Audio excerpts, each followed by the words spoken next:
여러분, 저희들은 지난주부터 하나님 나라에 대해서 지난주에도 같이 한번 묵상을 했는데 기억을 하실까요? 하나님 나라에 대해서. 그러니까 지금 오늘 말씀도 그래요. 예수님께서 지금 나사렛을 떠나서 갈릴리에 오셔가지고 처음으로 선포하신 말씀이 혹시 뭐였는지 여러분 기억하세요? 예수님께서 나사렛을 떠나서 갈릴리에 오셔가지고 그 갈릴리 백성들에게 처음으로 선포하신 말씀이 있었어요. 그게 뭐였을까요? 천국이 가까이 왔느니라 하시면서. 그러면 어떻게 해요? 회개하라라고 얘기했어요. 천국이 가까이 왔다. 너희들 회개해야 된다라고 처음으로 주님이 선포하신 말씀이 그 말씀이셨다는 거예요. 예수님께서는 그 하나님 나라가 가까이 왔으니 뭘 하라겠다고요? 회개하라는 회개. 너희에게 그 다가온 그 하나님 나라, 너희의 가까이 있는 그 하나님 나라를 네가 보고자 하느냐? 그 하나님 나라에 거하고자 하느냐? 그러면은 회개해야 된다는 회개. 회개해야 그 나라에 거할 수 있고 그 나라를 볼 수 있다는 것이에요. 여러분 이 말씀 이해가 되실까요? 아니 도대체 어떤 나라이기에? 예수님은 그 나라가 어떤 나라이기에 그 나라를 보고자 한다면 먼저 회개해야 한다고 하셨을까요? 여러분 이제 우리가 나라라고 생각하면은 그래서 오해를 살 수가 있어요. 높아심에 물론 오해하는 사람이 없으시겠지만 우리가 나라라고 생각하는 그 국가의 개념은 뭐예요? 나라 안에는 백성이 있고 땅이 있고 주권이 있고 이런 것들을 생각을 하잖아요. 근데 이런 하나님 나라도 동일한 이 국가의 개념으로 생각을 한다면은 이해할 수가 없어요. 이해할 수가 없다는 거죠. 왜냐면 이 말씀은 하나님의 나라는 세상이 이야기한 그 국가의 개념이 아니기 때문에 국가의 개념. 그러면 이 나라는 어떤 나라인가? 이 나라는요 하나님께서 왕 되신 나라니까요. 당연한 이야기였죠. 당연하게. 그렇죠. 하나님께서 왕 되신 나라이며 또한 하나님의 매우 특별한 통치가 이루어진 나라. 하나님의 매우 특별한 통치가 이루어지는 나라라는 거예요. 그래서 이 나라 안에는요 하나님의 사랑이 가득하고 그 평화가 또한 가득하고 그리고 그 나라 안에 누구든지 거하게 되면 내 마음이 편안해지는, 내 마음이 평안해지는, 편안이 아니라 내 마음이 평안해지는 아주 특별한 그 나라를 경험하게 된다는 거예요. 이렇게 생각하죠. 도대체 어떤 나라이기에, 어떤 나라에 이 세상에 이런 나라가 과연 있을 수 있나? 라고 생각하실지 모르지만 그래요. 있어요. 이런 나라가 있다는 거예요.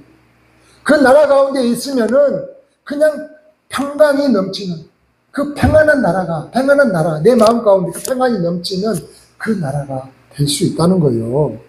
그래서 오늘 말씀의 제목을 우리가 하나님 나라에 거한다는 것은 과연 뭘 말하는가 라는 제목으로 같이 한번 주시는 은혜를 나누고자 해요.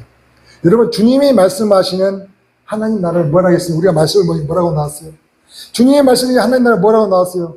보니까 선지자 이사야의 글을 인용하여 말씀하시면서 뭐예요? 주의 성령이 내게 임하였으니 이는 가난한 자에게 복음을 전하게 하시려고 내게 기름을 부으시고 나를 보내사. 어떤 자에게? 포로된 자에게 자유를 주신다. 눈먼 자가 다시 보게 한다는 거예요. 눌린 자에게 자유롭게 하신다는 거예요. 여러분 이게 이해가 되셔요?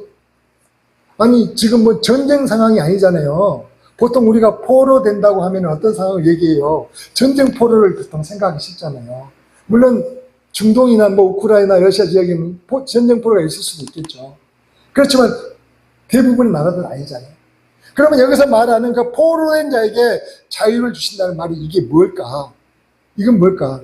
전쟁의 포로를 이야기한 게 아니라 이 말씀에서 주님은요 마귀의 덫에, 이 세상의 주관자인 그 마귀의 덫에 포로 되어져 가지고 이러지도 저러지도 못하고 그렇게 옴싹달싹 못하는 사람들을 말한다는 것이죠. 그런 사람들 누가 있을까요? 누굴까요? 중독된 사람. 이해되셔요? 수많은 중독으로 인하여 이도저도 꼼짝 못하고 옴싹달싹 못하는 사람들 여러분 보십니까?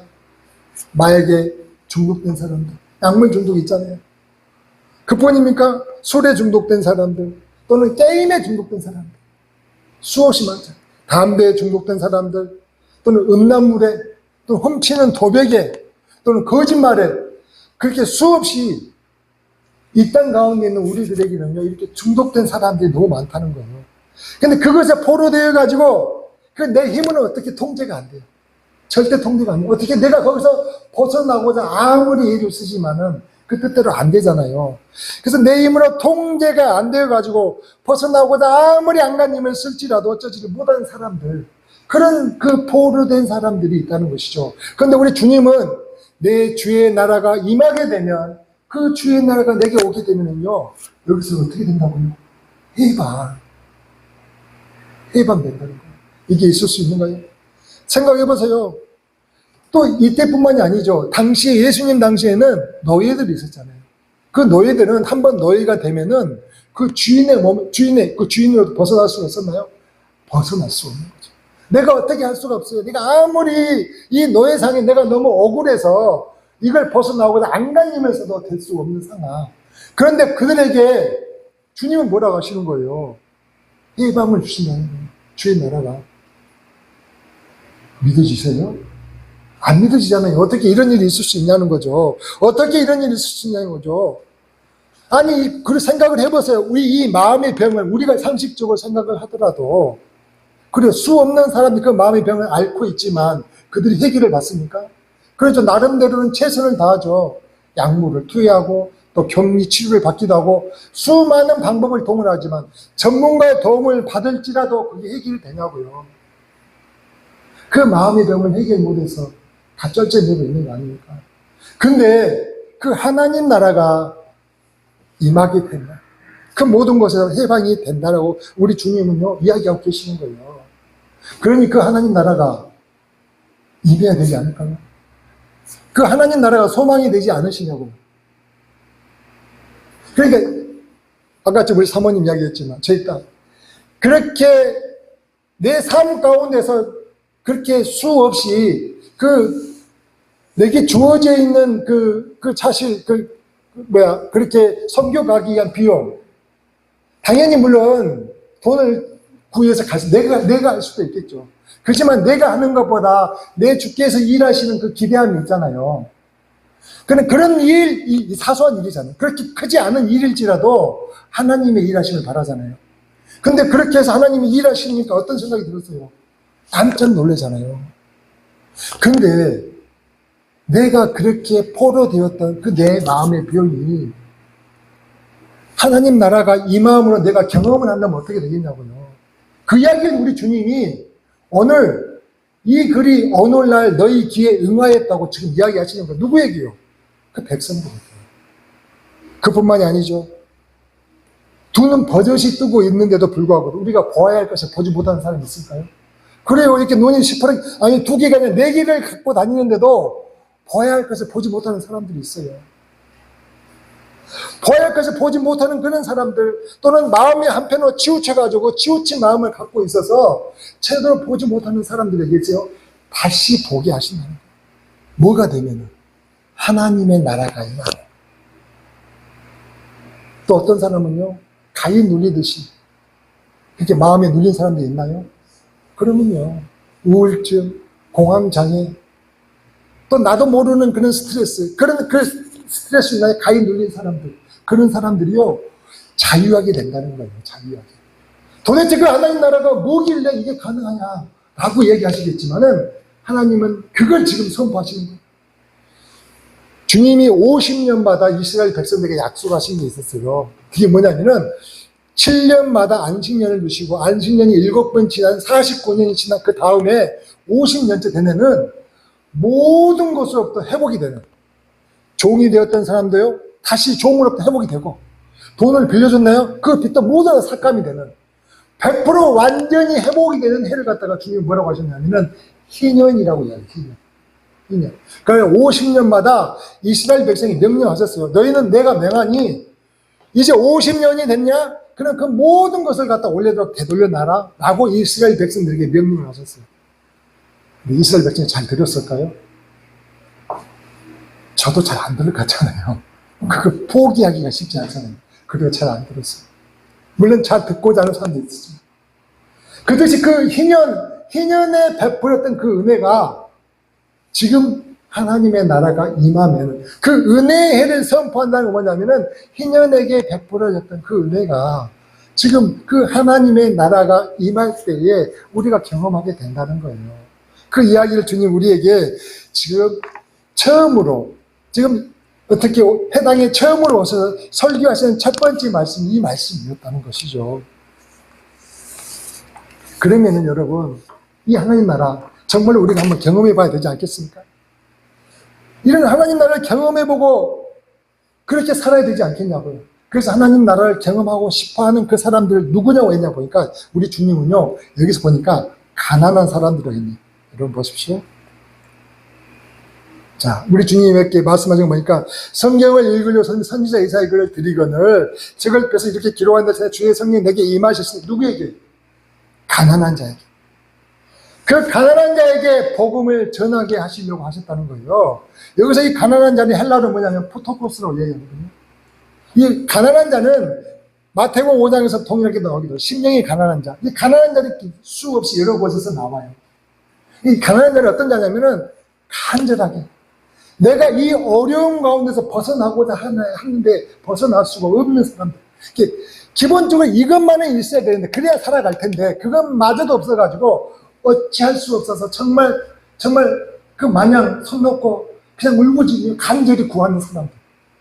그런 사람들을 가난한 사람이라고 성경이 이야기합니다. 그러니까 지금 포로된 자, 눈먼 자, 그 눌린 자들이 주님은 누구로 모셨냐면은 그들의 마음 가운데에 다시 한 번 더 내가 해방되고자 하는 또 자유케 되고자 내가 보지 못한 것들 갖다가 다시 보고자 하는 그런 간절함이 있는 가난한 자를 주님 보셨던 거죠. 그래서 그렇게 가난한 마음을 품고 있는 자들에게 하나님 나라가 임한다는 거예요.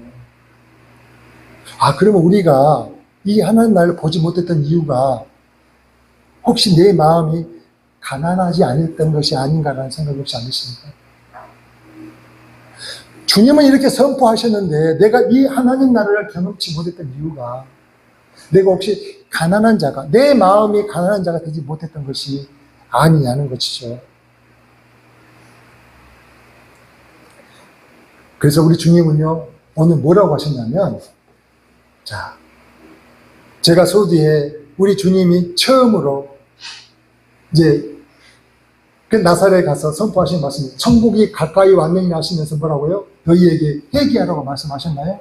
그렇잖아요. 그래서 오늘 그 하나님 나라를 경험하기를 원한다면 우리 주님이 먼저 뭐라고 얘기했냐면은 회개하는 회개하는 자에게 그 가난한 심령이 허락되어질 것이고 그 가난한 심령이 그들 가운데에 가득할 때에 하나님은 주의 나라가 임하게 하신다는 거예요. 그 놀라운 기적을 경험케 하신다는 것이죠. 그래서 우리는요 먼저 내가 이 하나님 나라를 경험하고자 한다면 내가 먼저 하나님을 인정하지 않았던 내 마음을 먼저 회개하라는 거예요. 하나님은요 내 마음에 하나님을 모시지 않았던 그 불신앙 내 마음의 중심에 이제 내가 아니라 내 마음도 내 뜻대로 하고 하나님은 내가 원하는 것 뜻대로 내가 원하는 뜻대로 나를 도와주시길 바랐던 이제까지의 삶에서 바꾸자는 거죠. 이제 내 마음 가운데 그 하나님이 중심에 내가 모시게 된다면 그런 불신앙을 다시 회개하게 된다면 이 하나님 나라를 경험할 수 있다는 거예요. 그래서 하나님이 왜 회개하라 하셨는지를 갖다가 우리가 이해가 되십니까? 그러니까 주님이 회개하라 하신 이유가 뭐냐면 그 하나님의 나라가 이 땅의 삶이 끝나고 가서 저 하늘에서 만나는 나라라고 다들 생각하고 있었지만 그 하나님 나라는 그렇게 회개하며 간절히 가난한 심령으로 주의 임하심을 사모하는 자에게 어떻게 한다고요? 지금 여기 가까이 와 있다는 거예요. 그래서 그 하나님을 만나게 된다는 거예요. 그 이야기를 하시는 거예요. 그래서 그 하나님을 만남으로 인하여 시작된 그 하나님의 나라는 내가 다시 올 때는 물론 그때는 완성이 됐죠. 물론 아직은 완성되지 않았지만 그 하나님 나라는 이미 너희가 그런 마음으로 이미 여기에 가까이 와 있는 그 하나님 나라를 바라면 경험하게 된다는 말씀을 하고 있는 거죠. 그래서 여러분 우리의 신앙생활이 뭔지 아세요? 우리의 신앙생활은 그 하나님 나라를 경험하지 못한 이유가 뭔지 한번 생각을 해봤어요. 왜 그렇게 하나님 나라에 대해서 수없이 이야기를 듣는데 우리가 이야기를 듣지 못해서 몰라서가 아니고 아는데도 불구하고도 이걸 경험하지 못한 이유가 뭘까? 이게 아닐까 싶어요. 이게 우리가 믿음이 참 좋다고 이야기를 해요. 그 믿음이 좋다는 기준에 대한 착오가 있지 않을까. 우리는 그래요. 믿음이 좋다고 하면은 대부분 좀 신비한 체험을 한다거나, 그렇지 않나요? 아주 방언을 유창하게 잘한다거나, 또 어떤 유명한 사람들 앞에서 가서 이렇게 기도하면 그냥 팍 넘어지는 사람이 있어요. 어떤 사람은 가만히 버티고 있거든요. 근데 이렇게 되지만 팍 넘어지는 사람이 있죠. 그런 어떤 기적을 체험하는 사람을 은혜로운 사람이라고 우리는 혹시 생각하며 살지 않으셨나요? 제가 지금 방언을 하는 것을 문제가 있다는 이야기를 한 게 아니에요. 그게 우리가 하나님의 말씀하시는 그 믿음의 기준은 아니라는 거예요. 그렇다고 해서 우리가 방언을 하지 말라는 이유를 한 게 오해하시면 안 돼요. 우리가 생각하는 그 믿음이 좋다는 기준이 혹시 그것이라고 생각하지 않나요? 혹여나 또는 성경 공부나 교회에서는 수많은 성경 프로그램들이 있어요. 그런 것들에 대한 많은 지식을 내가 체득했다고 해서 내가 혹여나 내가 정말 신앙이 좋고 믿음 좋은 사람이라고 생각하지 않았냐는 거예요. 내가 거기에 만족을 두며 살아왔지 않냐는 거죠. 혹시 그러셨다면 그래서 하나님 나라를 경험하지 못한 거예요. 그게 믿음의 기준이 아니었거든요. 그뿐만이 아니죠. 우리는 늘 이런 생각을 하죠. 이 땅에 살다 보니까 예수 믿었더니 내게 그 모든 형편이 좋아지길 바라다. 내 자식도 좋은 학교 가야 되고 좋은 직장에 가야 되고 좋은 또 배우자 만나기를 원하고 또 내 가정에 하는 사업이나 일이나 어떤 일들에게 형통해지기를 소망합니까? 그래서 그걸 또 간증하잖아요. 내가 이렇게 복받았다면서. 근데 그게 여러분 정말입니다. 성경 어디를 찾아보더라도 그게 믿음의 기준이 아니라는 거예요. 그걸 받았다고 해서 하나님 정말 믿음 좋구나라고 얘기하신 적이 없다는 거예요. 근데 우리는 거기서 착각을 하는 거죠. 아, 이게 내가 정말 믿음 좋은 사람이고 내가 신앙생활을 잘하는 사람으로 착각을 해서 내가 받아야 될 진짜 큰 복, 그 하나님의 나라를 구하고자 하는 그 간절함이 없어져 버리지 않았냐는 거죠. 그러니까 이런 거예요, 여러분. 잘 보세요. 모든 사람들이 보면은 예수 믿는 자와 예수 믿지 않는 자 비교합시다. 우리가 생각한 거죠. 제가 어렸을 때 정말 철물에서 그런 생각을 들었어요. 왜 하나님이 살아계시다면 그 하나님의 자녀인 백성들이 그 누구보다 더 부자 되어야 되지 않는가요? 그 생각을 했어요. 하나님 뭐 하시는 거예요? 하나님 자녀들에게 그 정도는 복 주셔야지. 그래 하나님 아니십니까? 라고 생각을 했던 거죠. 근데 하나님 뭐라고 얘기하냐면은 아니라는 거예요. 모든 사람에게 달란트를 줬죠. 그 주신 능력대로 그들이 재물을 얻을 능력을 갖다가 많은 사람은 재물을 얻는 것이고 또 다른 재능이 달란트는 다른 재능대로 사람의 각 재능대로 그렇게 살게 하셨어요. 왜요? 하나님은 악인에게나 선인에게나 똑같이 햇볕을 주시고 비를 주시듯이 그 모든 사람들에게 이 땅에 살아가는 그 모든 것들은요 동일하게 주신 그 능력대로 살아가게 하셨다는 거예요. 그래서 동일하게 그 능력을 받았듯이 또 어떻게 해요? 어려움도 겪는 거잖아요. 그렇게 내가 아프기도 하고 사고를 당할 수도 있는 것이죠. 왜요? 그게 하나님께서 우리에게 주신 일반적인 하나님의 통치 원리이기 때문에. 하나님은 우리에게 그것 가지고 지금 현재 내게 믿음이 있고 없고 내 자녀이다 아니다 이걸 갖다 구분하신 게 아니라는 거예요. 모두에게 똑같이 햇빛과 비를 주시듯이 이제 너희들에게도 마찬가지라는 거예요. 그래서 우리가 세상 사람들과 똑같이 예수를 믿는데도 불구하고도 화를 당할 수도 있고 위험에 처할 수도 있고 고난을 당할 수도 있고 내 자식이 떨어질 수도 있고 내가 실패할 수도 있는 것인 거예요. 그것이 문제 아닌 거예요. 내 주께서 우리에게 주시고자 하는 것은 하나님의 나라. 우리에게 특별히 주시고자 하는 것은 그것이라는 거죠. 그 하나님의 나라를 경험하기 원하는 거죠. 그 경험하는데 하나님은 모든 것에 집중을 하셨다는 것입니다. 그래서 근데 우리는 이것이 내가 복받은 증거라고 생각을 하다 보니까 정작 우리가 받아야 돼. 하나님께서 생각하시는 그 믿음의 기준은 하나님 나라를 경험했느냐 경험치 못했느냐 내 삶 가운데 그 삶의 그 모든 것을 믿음의 척도로 보시는 그 하나님이신데 우리는 엉뚱한 데서 그 믿음의 기준을 삼고 살아오지 않느냐는 거죠. 그래서 거기에 대한 우리의 착각이 있다는 것이죠. 그럼 우리 주님은 그렇기 때문에 믿음 좋은 사람들에게 하신 얘기 뭐예요? 너희에게 무엇을 먹을까, 무엇을 마실까, 무엇을 입을까 염려하지 말라. 공중의 새를 봐라. 수고도 아니하고 심지도 않고 거두지도 않는데 내가 그들을 다 기르지 않느냐. 그렇지 않느냐. 너희가 염려하면 네 키를 한 자라도 더할 수 있느냐? 안 되지 않느냐. 또 어찌 입을 옷을 위해 염려하냐. 들에 핀 백합화를 한번 봐봐라. 수고도 아니고 길쌈도 아니하지 않느냐. 근데 솔로몬의 모든 영광으로 입은 것이 이 꽃 하나만 같이 아니하더냐. 봐라. 근데 뭘 그렇게 염려하느냐. 뭘 그렇게 먹을까, 뭘 마실까, 뭘 입을까 염려하느냐. 이것은 이방인들이나 구하는 것이야. 너희 하나님 아버지께서는 너희에게 이것이 있어야 할 줄 다 아시기 때문에 너희는 그걸 구하지만 먼저요, 그의 나라와 그의 의를 구하는 거예요. 하나님의 나라와 하나님의 의를 구하라는 것이죠. 그래서 우리가 그 하나님의 나라를 경험한 사람들은요, 하나님의 나라의 복이 얼마나 큰지를, 얼마나 대단한지를, 왜 이게 있어야 할지를 갖다가 알기 때문에 당연히 구하는 거예요. 근데 그 하나님 나라에 대한 개념이 없으면 아직도 벗어나지 못하는 거죠. 아니에요. 무슨 하나님 나라. 하나님의 나라로 인해서 우리가 얻을 복이 얼마나 큰지를 갖다 깨닫지 못하기에 늘 우리는 그렇게 다람쥐 쳇바퀴 돌듯이 계속 그렇게 계속 헛다리 짚듯이 그러한 어떤 신앙생활을 하고 있지 않냐는 것입니다.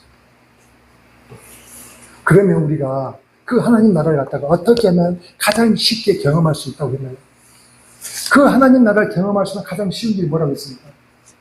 그 헌신하라고 합니다. 그게 헌신하는 헌신.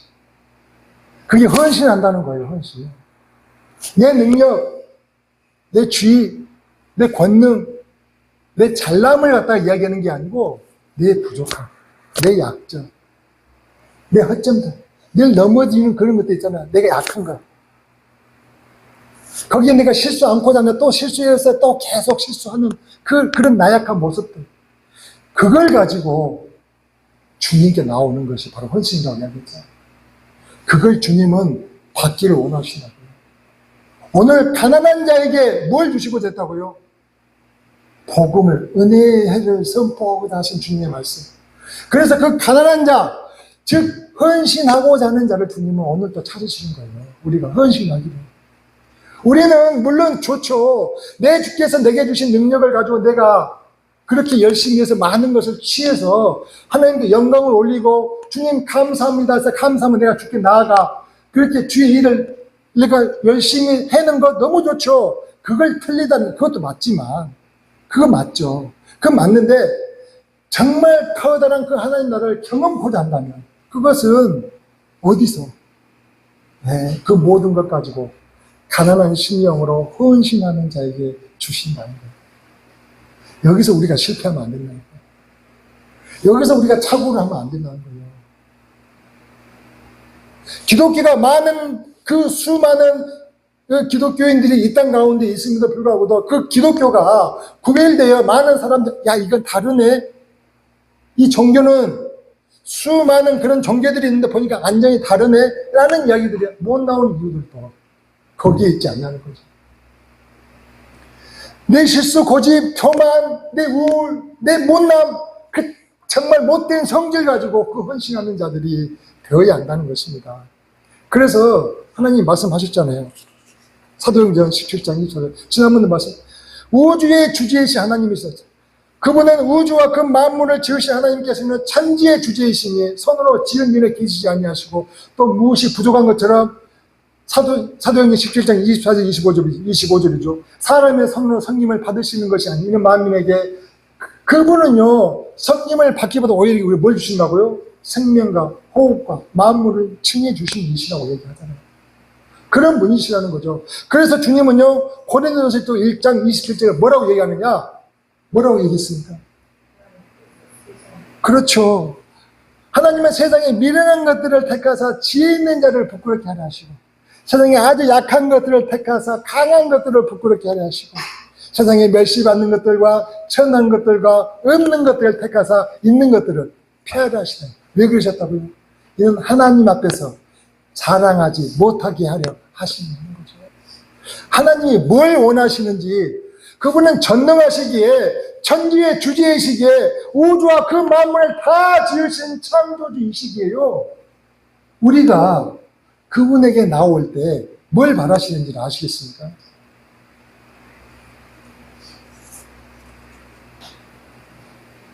그래서 하나님의 나라는 이 세상의 나라와 똑같이 생각을 하시면 안 된다는 거예요. 다르다는 것을 아셔야 한다는 거죠. 그런데 여러분, 우리들은 어떻게 해요? 수많은 스트레스로 고민을 하죠.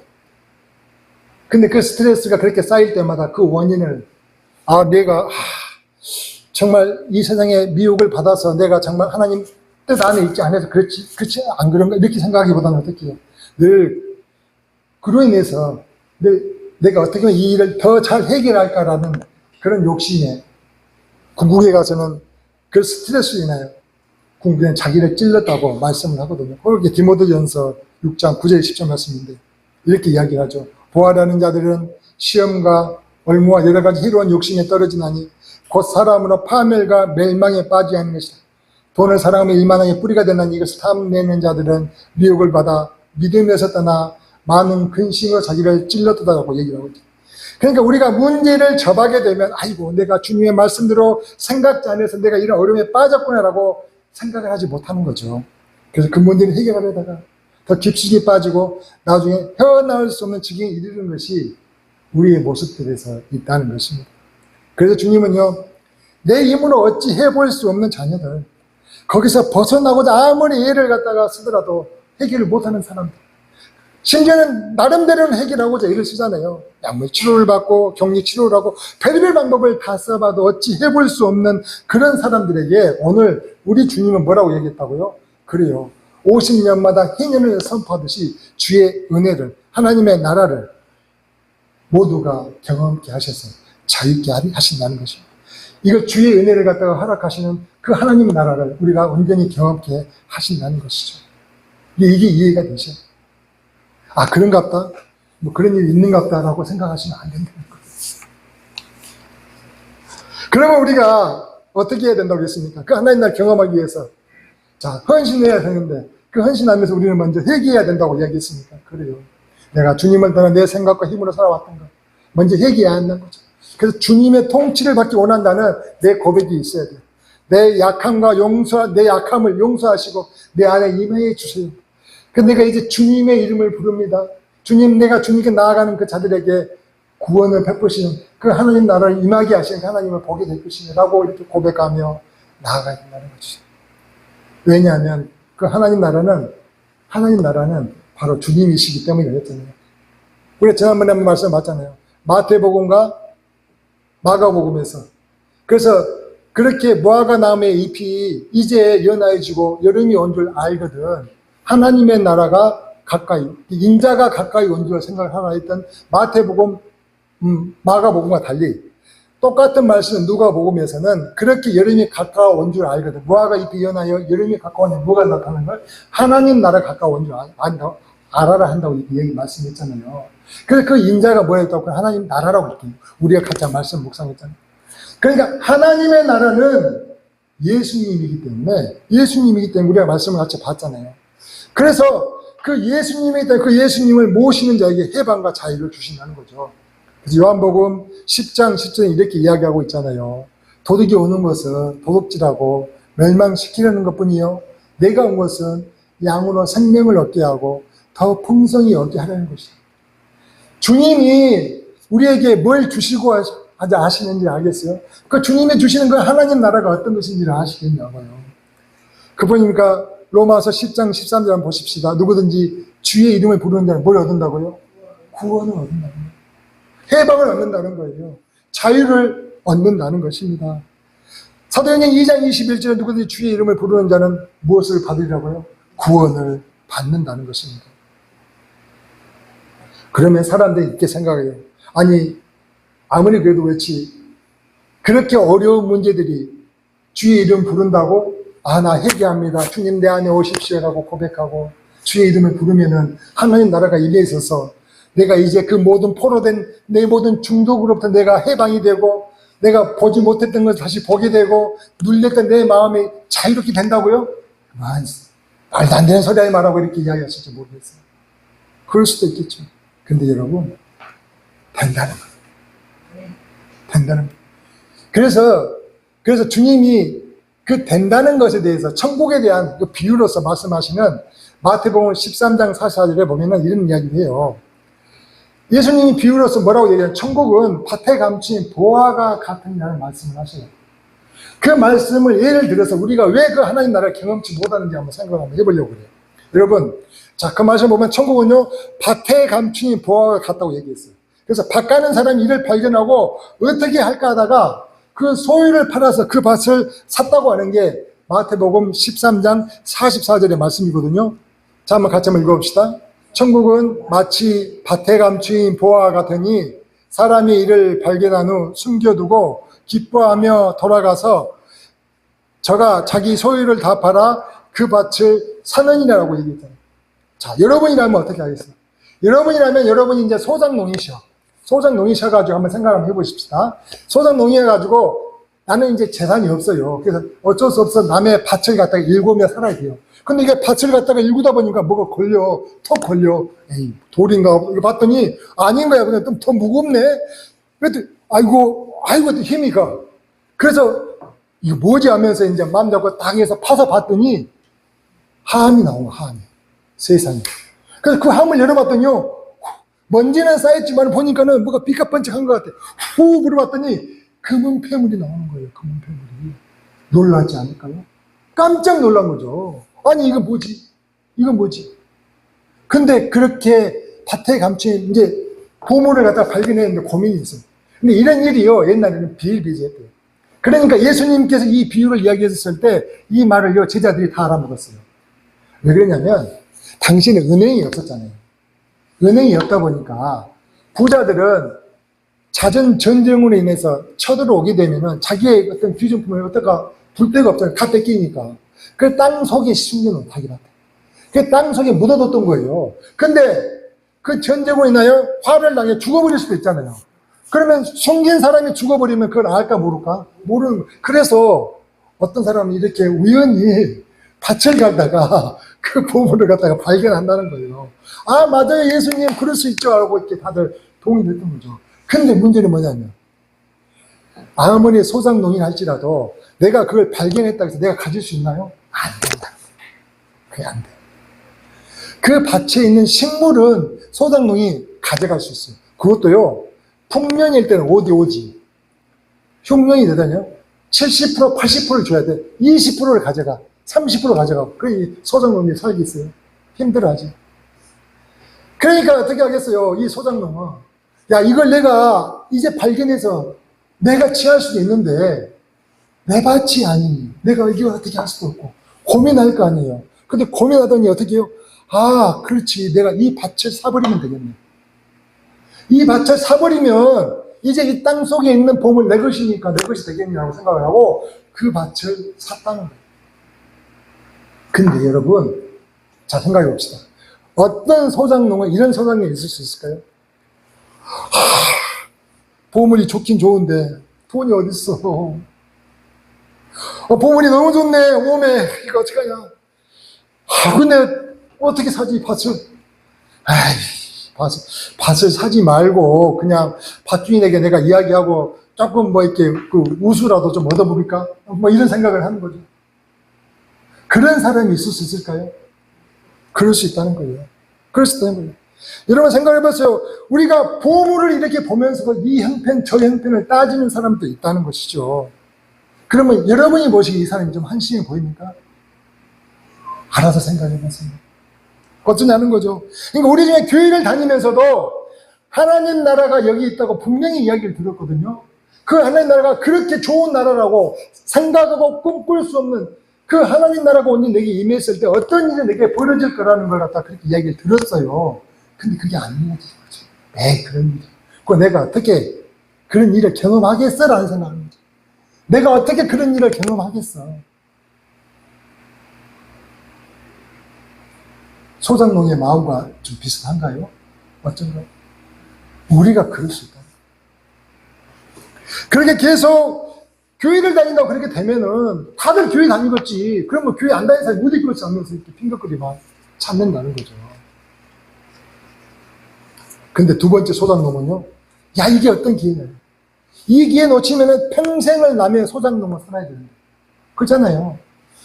이제 죽으라 내가 이래도 입에 풀칠하기 어려웠던 그 소장농의 이 신분에서 내가 이번 기회에 이 밭을 사버린다면 이제 내가 완전히 바꿔지는 거 아니냐라고 생각을 하고 이제는 그 밭을요 수단과 방법을 동원해서 그러겠죠. 처갓집에 어떻게 또 유지해 타오지가 알만한 사람들이 이야기했죠. 돈 좀 빌려줘. 뭐 하게? 아니 그 있어 그냥 좀 빌려줘봐 한번. 뭐 때문에 이야기를 해봐. 아니 됐다니까 그냥 빌려줘. 그러면서 수단과 방법을 안 가려 그 밭을 살까요? 산다는 거예요. 산다는 거죠. 그런 사람이 있다는 거죠. 이게 수단과 방법을 내가 힘겹지만은 그 보물을 얻고자 하는 그 욕심에 그것을 사는데, 그런데 사놓고 나서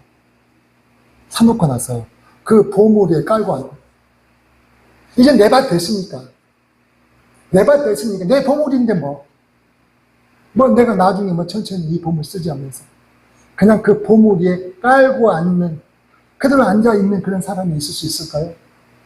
그런 사람이 있다는 거예요. 그런 사람. 여러분, 말씀만 알고 있으면 뭐 하냐고요, 말씀만. 그 말씀을 가지고 내가 직접 어떻게 해요? 보물을 가지고 사용을 해봐야 되는데, 하나님 나라를 경험해봐야 할 거 아니에요. 근데, 아이고, 그래. 지금 내가 이렇게 사는 것, 무슨 다음에 아마 하나님 내가 아쉬울 때 아마 써보지 않은 생각. 그냥 그렇게 깔고만 앉고 있는 사람들이 있을 수 있지 않을까요? 그런 사람들이 너무 많다는 거예요. 알고만 있어. 지식으로만 알고 있는 거죠. 그걸 써보자고 하는 그런 어떤 마음에 그 간절함이 없는 거죠. 그렇게 그 밭을 샀을지라도, 그 나라가 그렇게 어마무지하다는 것을 알고 있을지라도, 그럼 뭔 소용이 있냐는 거죠. 그래서 경험하지 못한다는 거예요. 몰라서가 아니라니까요, 여러분. 근데 어떤 사람은요, 그 밭을 사고 나서, 이 나라 내가 정말 이제는 이 보물 가지고 내 인생을 한번 바꿔봐야지 하고, 당장 이제까지 입었던 그 옷, 그 너덜너덜했던 그 헌옷 다 벗어 던지고요, 그 보물 팔아가지고 새 옷 사고, 집안에 보니까 집이 너무 낡았어. 이 보물 팔아가지고 집도 고치고, 지붕도 고치고, 벽도 고치고, 인테리어 시키고, 그렇게 그 모든 것을 새롭게 단장을 하더라는 것이에요. 뭘 써서? 그 보물 가지고. 하나님의 나라를 왜 경험을 못하느냐? 보물을 보물로서 사용할 줄을 모른다면, 근데 보물을 보물로 사용을 하게 된다면 이렇게 그 놀라운 삶을 경험하게 된다는 게 주님의 말씀이에요. 여러분 어떻게 사셨어요? 첫 번째입니까? 두 번째입니까? 아니면 세 번째 소장농이십니까? 그렇게 살아봐야 되지 않겠습니까? 우리는요, 이게 뭐라고 설명을 하나? 우리 딸은 그거 하나 가지고도 그렇게 하나님께서 내가 소망하고 있는 그 돈의 후원을 받는 것에도 감동을 하잖아요. 그런 적은 것을 이렇게 하나님은 일하시는 분이시고, 그거에 감동을 해서 느꼈다면은, 거기에 대한 그 하나님의 살아계심을 깨닫고 그렇게 감사하는데, 이 하나님의 이 엄청난 것을 갖다가, 여러분 보셨잖아요.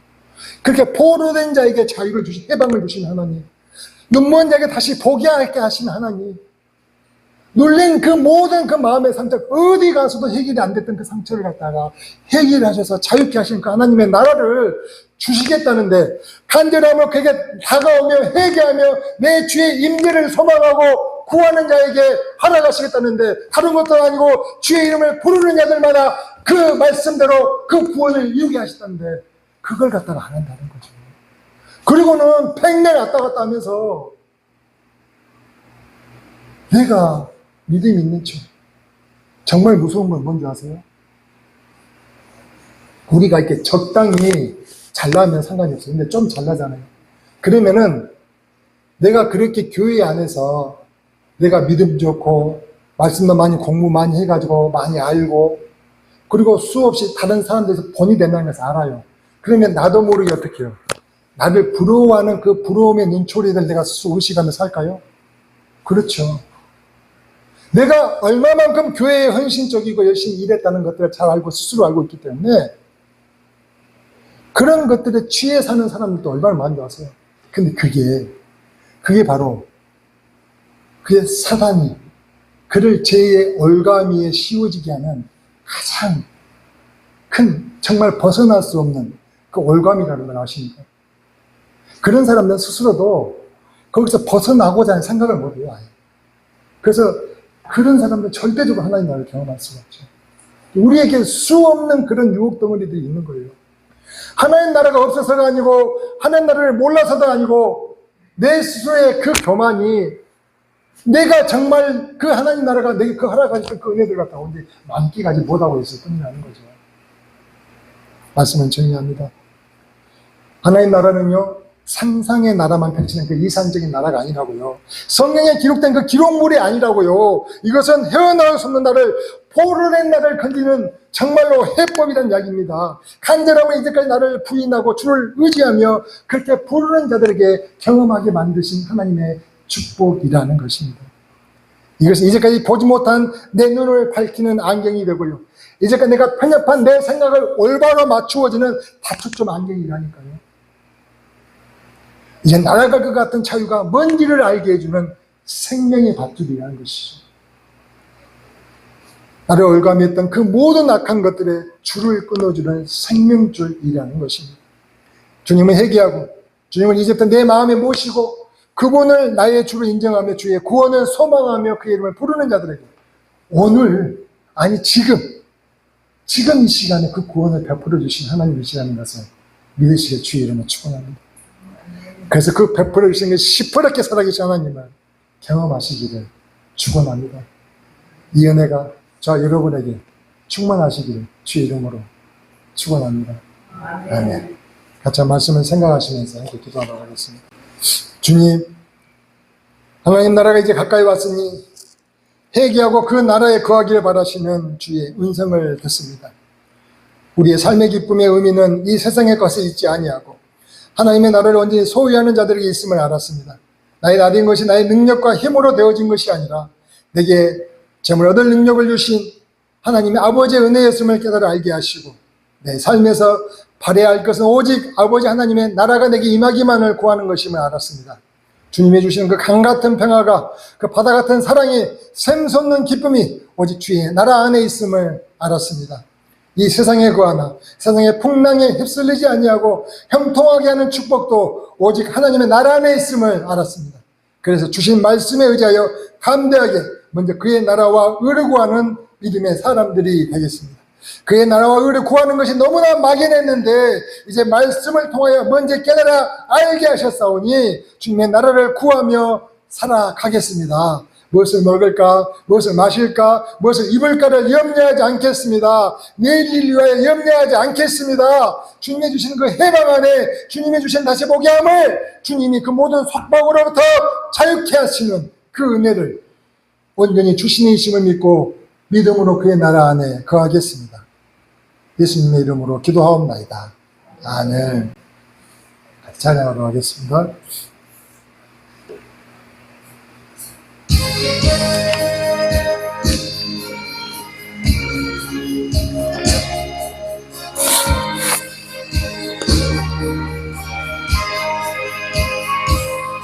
내 영혼의 그 깊은 데서 맑은 가락이 울려나네.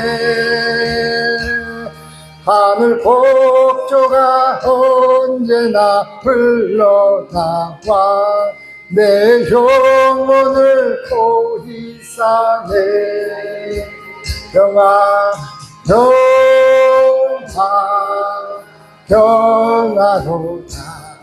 하늘 위에서 내려오네.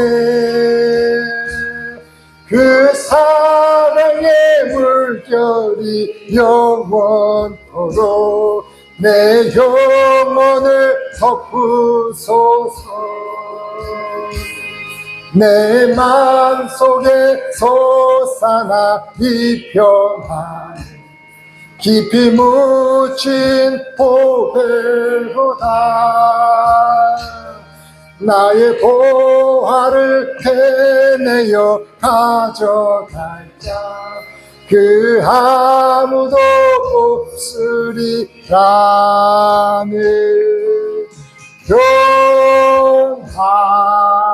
평화로 하늘 위에서 내려오네.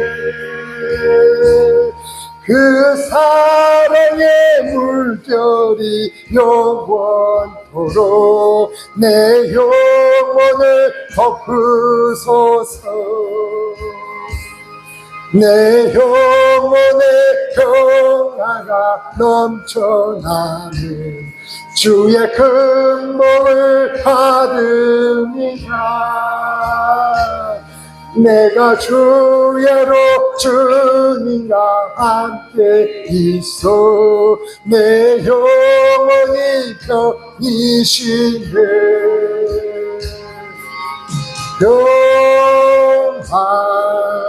평화로 하늘 위에서 그렇습니다. 주님 그 사랑의 물결이 영원 내 영혼을 아멘 아멘 아멘. 이 땅 위에 험한 길 가는 도 참된 평화 내 평화가 어디 있나. 우리 모두 다 예수를 칭하네. 참 평화를 누리겠게 하네. 평화 어디서 내려올까요? 하늘 위에서. 그렇습니다. 주님 그 사랑의 물결이 영원토록 내 영혼을 덮으소서. 아멘. 기도하겠습니다.